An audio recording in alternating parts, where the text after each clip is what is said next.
Should I use ice or should I use heat? It seems simple, right? But using the wrong one can actually slow down your healing or make your pain even worse. So let's dive into when to use ice, when to use heat, and why it matters so much for your recovery.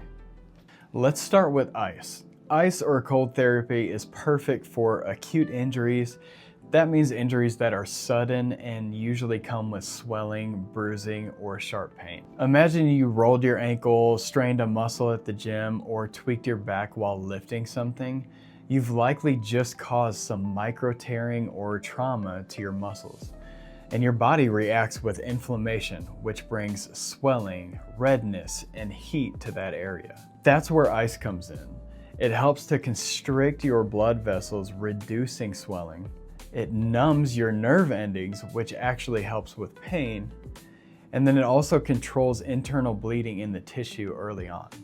So use ice for sprains and strains, swelling or inflammation, bruises, acute injuries within the first 24 to 72 hours. And then how to use it safely. Use a cold pack or a bag of frozen vegetables wrapped in a towel.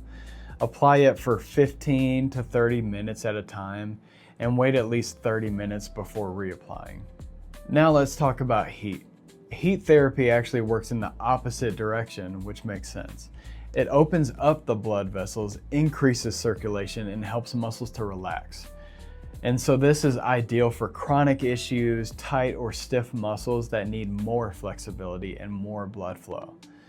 Picture waking up with a stiff neck from sleeping wrong or feeling that tight, nagging ache in your lower back after sitting all day.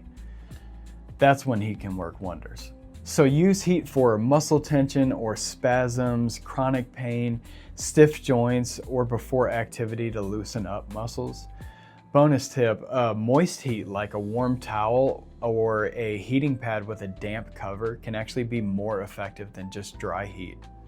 Avoid heat if the area is still swollen or you have an open wound or infection, or if the injury just happened. We don't want to add heat to fresh inflammation or a new injury.